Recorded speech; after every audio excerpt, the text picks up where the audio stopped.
Hello everyone, it's Golden Buddha. Let's talk about the Alliance World Tournament. That is the new project. It is the first such a tournament since 2016. When I remember there was a last tournament when the alliances were fighting each other. I think it was on the Polish server or something like that.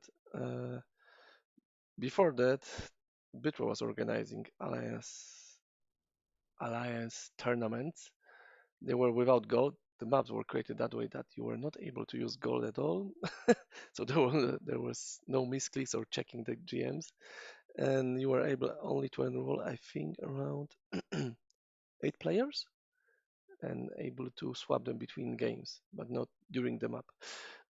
Right. So that stopped in 2013, and we moved to Alliance League, where you had a lot of teams playing against each other, and the more you played and the more you won, the better points you were getting. And that was the time where hit and run and a lot of other exploits were used to get advantage over the enemies. Like there was this exploit allowing you to take forts from under the opposing faction from the defenders. You were also able to walk into two, three, four armies and just fight against one. So that was funny. Uh, there was also very interesting exploit that allowed you to have rows on the first day. So normally at the time you thought that rows are given by AIs at days 8 and 9, but because of this exploit, I think the Imperial Legion was using it a lot because he won against me and surprised me completely by landing in the AI and landing Sweden and Great Britain in the Netherlands, Benelux, and walking into our territories in France and Germany without any problems on day 3. That was very unexpected because everyone was sure you cannot get into AI territories before day 8. And we didn't have enough reserve troops to block that advance. We committed somewhere else where we were sure the enemy troops will be, but nothing to cover this triangle between France and Germany. Not enough, at least. There was a fight, but of course we lost. So, yeah, that was the last event organized by Bitro, 2014 Alliance League, with some ideas how to create this. So there was something like a limit of the people who can join the alliances. Then they, I think, limited it to 25 or something, and then you had to donate gold marks into the war chest of the alliance to allow alliance to buy more places for more players, something like that.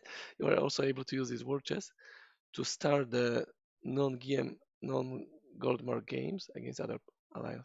In the end, yeah, it didn't work out. The whole idea collapsed, and nothing happened except these local authorities, local teams organizing something for their own servers. So the last one was, I believe, in 2016. There was something like the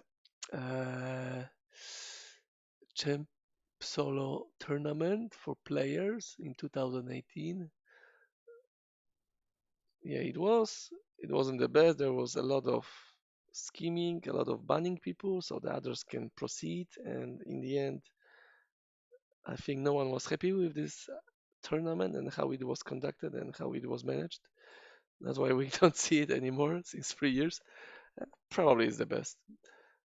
We tried to convince the champions from this tournament from 2010 to join our alliance tournament, but they refused. So nothing you can do.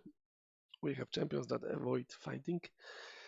Anyway, let's go to the description of the tournament. So those are information about it.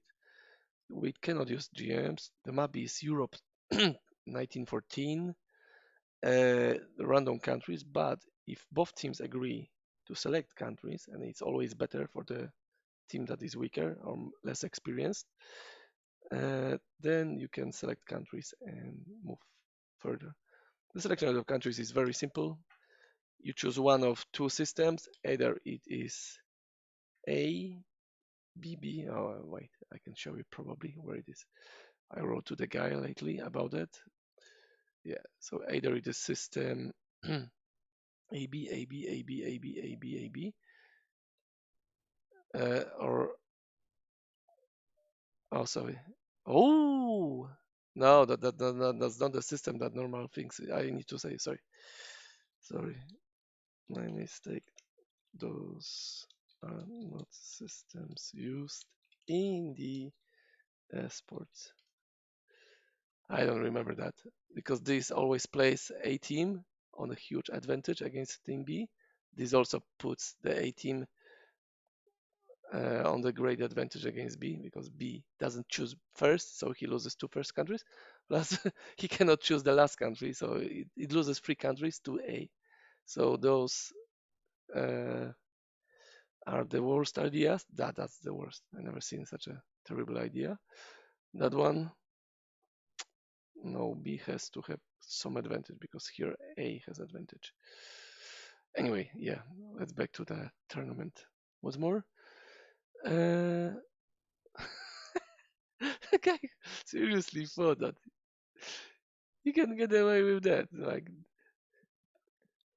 so he's choosing like three countries, and doesn't have a word which countries it would be. My God, that's a completely illogical idea. This is like when you want to scam something, you want to to to to betray something trust. I wouldn't I wouldn't offer that to anyone. Oh my God.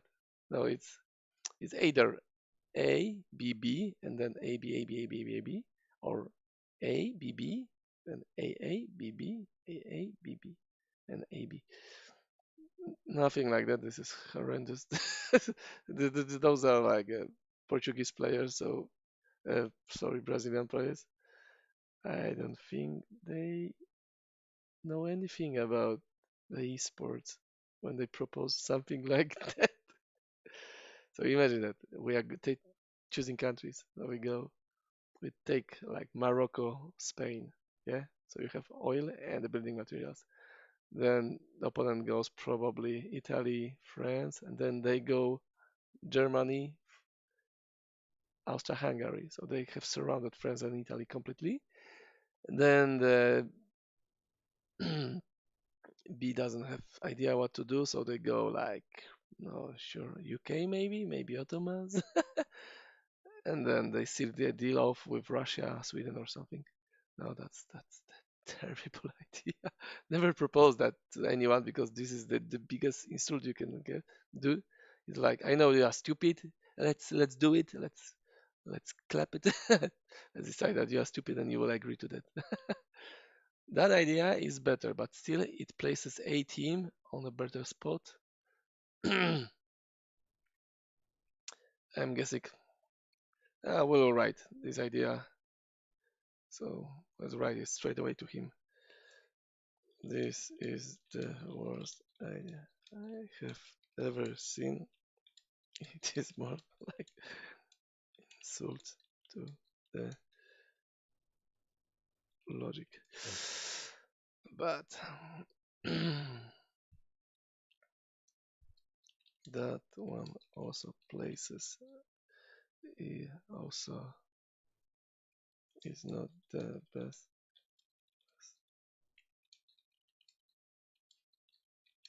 in much eating.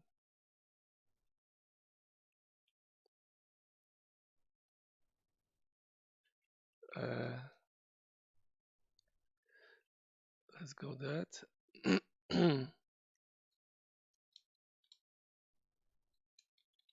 Say that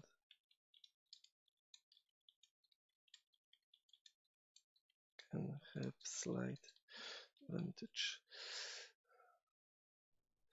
Yep, because that way B has some support for not going first, and at the same time they don't choose as the last ones. Because A is left with one country, yeah? One, two, three, four, five, yeah. Anyway, back to the tournament. So I cannot read those things. what they are thinking about. Right, let's go. The season will run depending on the alliances. Yeah, it depends on the number of alliances and how many groups do we have, how many games you play in the groups. The more the more games in the groups, the longer the season will last.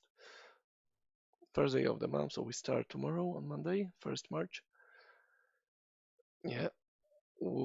So map finishes at the date 17th and at the turn from day 17th to 18th. So you have 17 full days to finish the map, I guess. Not even that. It will be 16 something because you start the maps at the end of day one. So you'll have a couple of hours on day one and then 16 days, full days. Yep. What's more, one always has only one team. Yeah, you can have only one team. That's the problem. Some guys were leaving were leaving alliances to create groups with other guys who wanted to play because they were not able to squeeze in the first squad of their original alliance. Right? Yeah, this is the regular thing. Yeah, you can decide if you want to play ranked or not ranked. If you don't want to play yellow, you just play on the regular map with 10 players, not for alliances. And you just you take 5 countries, and opponent takes 5 countries. Most important thing, AI non-aggression 1 day, so you can attack through the AI. I believe after 24 hours from the start of the game, because this is how it works right now. You start the game, and peace period is calculated from the hour when you started. So if you start the game at 8 p.m., the peace period will not vanish at the end of the day. It will vanish after 24 hours. So 8 p.m. next day. Non-aggression against players 2 days. So this means 24 hours to build fort level 2. It's good because it supports operations, maneuvering, battle of maneuvers, attacking, rushing. That's good because we don't want to be stuck in sitting during the night with arts. Okay, scoring, that's not important. You know how the scores work. You just calculate points, how many of them you have on the map, and the team with more scores wins. Simple as that.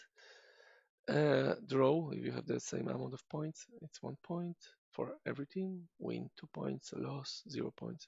Okay, you can decide to walk over, to give walk over, so you lose straight away. It could be a good idea, especially if you know that you went into the playoff phase and you don't want to waste your time or effort of your players. You can just decide to give walkover anyway. Yep. Okay, the first season ends at the day final. Okay, awards. There are titles. Yep. I'm guessing you will get some ribbons and mm, medals for sure for the map, but the ribbons for the Alliance Tournament semi-finalists, finalists, and such things. Uh, all right, right. Those are rewards.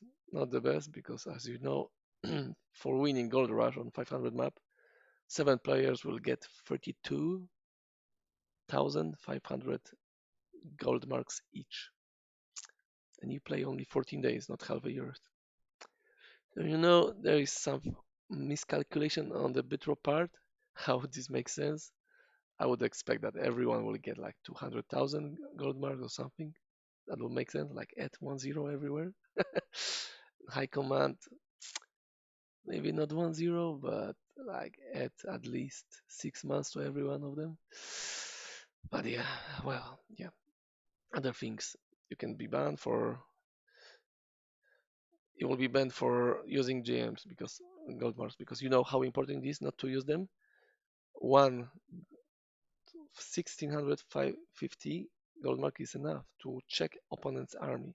That is enough to give you huge advantage on how to move your troops and win the map. That one use of gold marks, checking opponent's army, is enough to win the maps.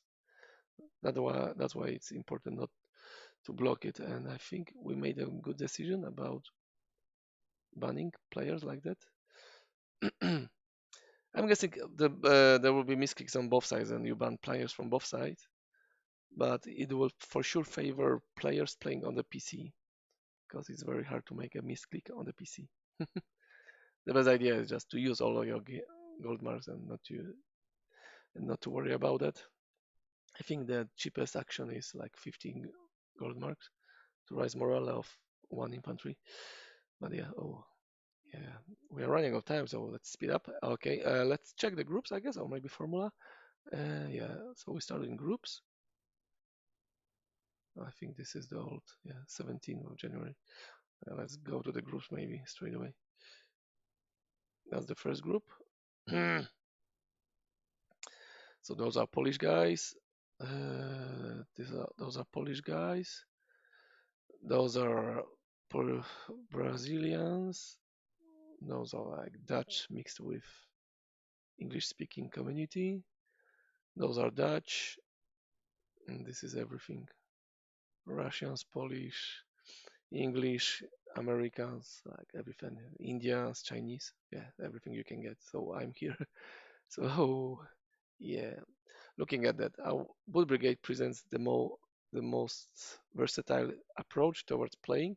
You can play melee, hit and run, defend, attack, flank, not flank, sit tight, use advanced strategies or not. Yeah. So I'm pretty sure that Wood Brigade will take a first place. Then we have who is the second best? I would say that probably Kingsmen because they fought against us a couple of times. Every time we fought like a war, they were crushed. But I'm guessing they learned something from that. So I would say that they will be on the second place. Then it's Blitzkrieg Netherlands. They had a couple of our players before, so maybe they learned something from them. They also played a couple of games lately, so they could be close to Kingsman, but I will say they will be on the third place. Then we have these two Polish groups that I'm pretty sure they rely on activity and hit and run tactics. So one of them will take the fourth place, one other will take the fifth place, and Portuguese, I have no idea what they can do. They can be anywhere since place 2 to 6. And yeah, most likely they will be somewhere around 4 to 6 because I'm not sure how good they are with the advanced strategies, with the rush strategies, with the melee fight. And they haven't played too many games, only one against Honor and Pacha, and that's all. So that's not enough to create a good team who knows what to do, what not to do. So yeah, that's my predictions. Both Brigade and Kingsman, Blitzkrieg, then Fighting Group, Polish Eagle, or AMK, and probably all Wars Minds on the end. Right, let's go, go, go, go, go. Group B, Syndicate X is Wolfie Dog and his group. Like Jacks, they were good in like 10 years ago, like around the last tournament, 2014 and 13. Now this is like a new group. They have a couple of guys that are always at top of the weekly and monthly points. Not sure how this will work in the tournament. And but yeah, we'll see. I was trying to find their leader on 2 Mesopotamian maps, but I never got on time to him because he took points. And when you take points on the Mesopotamian event, there's only 24 hours countdown, not like 2 3 days. So it's really hard to decap the points. I managed to do it a couple of times, but most of the cases, 24 hours is not enough to get to the point and decap it. Because what they will do, they will just cap another point at the same time, so they will have plus 1 point, and even if you decap one, the second will be second in their hands, and they will win the game. So yeah, my strategy to play Mesopotamian maps and just sit tight in 10 provinces, creating the huge mechanical army that crushes everyone, doesn't work so good anymore because of these points, sometimes even being passed in the push from one player to another. Okay, Czechropek, this is my friend, partisan, who trained a lot with me and Boot Brigade. I think he can have a good chance in this this group because he knows most of the advanced strategies and how to use them, and he saw them in use in the game against the Vilchki Alliance, where we lost. But to be honest, we were using better strategies. It was just like our players were not following them as intended, and there were like a lot of defense holes everywhere. Right, Society Dark Lord, no idea who they are. I hope they are good. And on Right Pacha, they are very old alliance using a lot of advanced strategies, and they are around since years, since decades, since 10 years. They were always somewhere around top 10, or now they are, I think, in top 30. We'll see how it goes because Adler is playing there, I guess. Aka Rodolfo. I saw him in a couple of other games like uh, Total War Arena and others. So we'll see how he plays. So in this group, I would say that Chikropek, Knights, and Syndicate will fight for the three top places. I will favor Chikropek because I know he has more strategies on hand, but I have no idea how they will implement them. So it's hard to say. Knights, they are a group of players who play a lot of maps together, so this is on the bonus for them. Not sure about the advanced strategies. Maybe they read the forum and something that I wrote there as a Golden Buddha. Maybe not. We'll see how it goes. And Syndicate, that guy Wolfie is very into maybe not practice, but more like how do we call this second thing? Not where you think about things, but not use them in the alliance games. You test a lot, but you don't use it.